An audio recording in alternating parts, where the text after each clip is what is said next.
Good morning, everyone!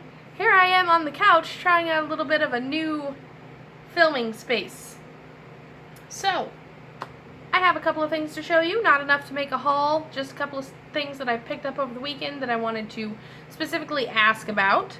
The first one is this very heavy crystal ball that I have no idea what kind of a crystal it is.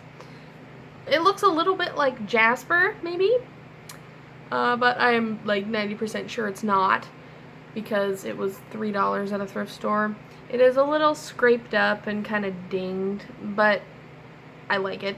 I'm calling it the murder ball because it's really heavy, and if you clonk somebody in the head with this, it might not murder them, but you know. But I just wanted to see if anybody else knew what kind of stone this was, because my research is not turning up anything, so I thought I would set that out there to the hive mind, as it were. And then the second thing that I got is this beautiful giant yellow mug, and I just had to have it. It's like as big as my head, and there's actually tea in it right now, so finishing that up. So the cranberry orange tea that I reviewed in the Sips by box the other day tastes and smells a lot like this old cigar box that my parents had. I think it was like an apple flavored cigar, but it like came in a little box, and so the box always smelled like this cigar used to smell like. And it's very kind of fruity, and it took me a minute. I was smelling it when I was brewing it this morning, and I was like, what is that smell? It was a really, really weird deep memory that came out of there.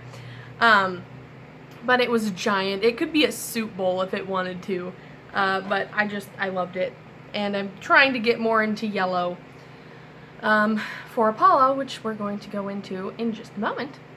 Another thing I wanted to touch on was the whole symbolism and ritual type thing about how Persephone is about ready to go back underground, and the coming of the fall and the dark times of the year, and a little bit about how I haven't really got a ritual for her celebration of going back underground, but I do want to kind of do something like that this year, and I'm probably an idiot, but I don't actually remember the day that she's set to go down there. It's probably Samhain. I don't actually know, because I haven't done that much research, because I haven't been working with Persephone very long. But since I kind of work with Hades and Persephone both, I thought it would be cool to do a little bit of a ritual when I figure out what day it is she's set to go down. And I'm kind of sporting a little bit of a Persephone vibe here. But on to other things. The story of how I met Apollo. So this one is probably the least in-depth, because he kind of just came out of the woodwork.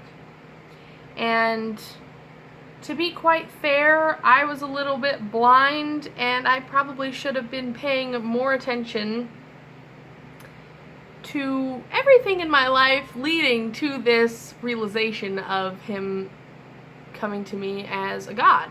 Because all of my life I have been just addicted to music and musical instruments. I have played every single instrument I have ever touched.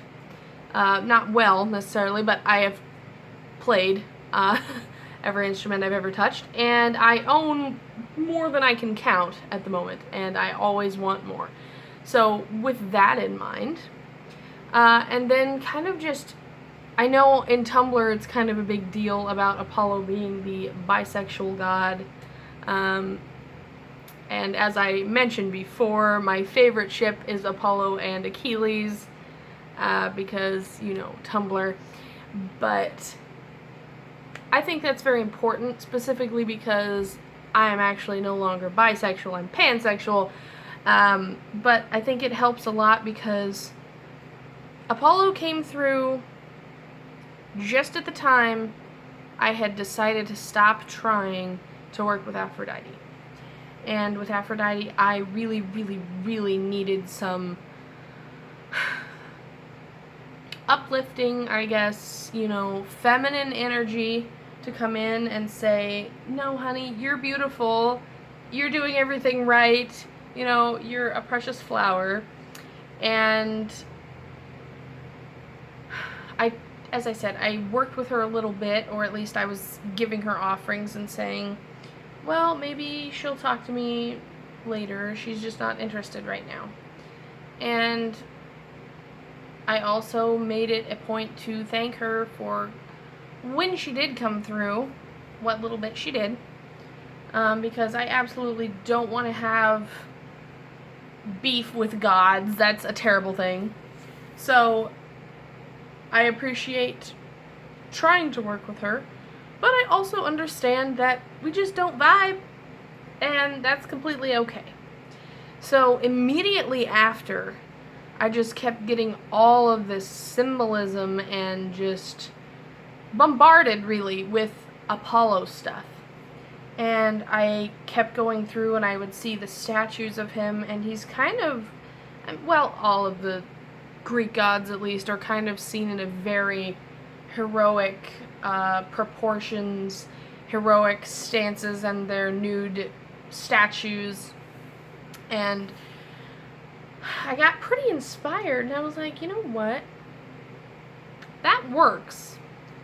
Because, especially with the Tumblr community, and then everything else, even Percy Jackson touches on this, as to where Apollo is just incredibly confident. Apollo is cocky, and as I have said before, the bard of the gods, musical, charming, diplomatic, everything. So I said, you know what, maybe this would actually help me more to get a little bit of that, just this bright, sunshiny confidence. And so I cleared a little space on my deity altar in between Hades and Selene, and I took out the yellow candle that I just had. I think I just had it. I might have gone and bought it. And I was very kind of hesitant at first because I'd been trying and failing to contact gods for a long time, and it got a little bit frustrating, so I didn't want to piss anybody off, but I also didn't want to, fail again. So I was very hesitant putting up that candle, but he came through like that. And he is definitely the most outgoing, the most conversational, the most talkative god that I work with. And I think it gives me a lot more pep and a lot more just outwardly confident self that I have kind of improved upon in the last couple months, because I, as a character, as a person, am kind of really, really shy and reserved, and I would rather sit and think and observe rather than pass judgment and talk and just muddy up the air, muddy up the waters, as it were. And so I think we got along very fast and very well. And as I think I've said before, I do not like the summer. I do not like how hot it is and how sunny it is. But when there is something more to the heat and the sun, and it's more of like a relationship, I guess, with another being, another person, it makes it a lot easier. And some of the most amazing times that I have had in just random casual ceremony is absolutely just calming and wonderful. And I will go out onto my front porch when the sun is just hitting straight in my face, straight on the door, probably 5 or 6 o'clock, and I will just close my eyes and play my violin. And it's a really great time to commune with him and to just seep in all that sunshiny goodness. And sun and music together, I wouldn't have really expected it of myself to kind of vibe with that so much. as with Hades, I was thinking, well, I was in a really bad place at that time.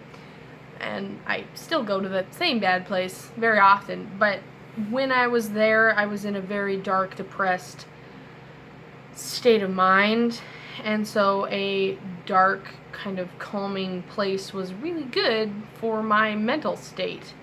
And so I appreciate having different types of places to kind of go depending on how I'm feeling. And it's really helpful kind of to have that almost exact opposite. Like bright and sunshiny and loud, or dark and reserved and earthy and just calming.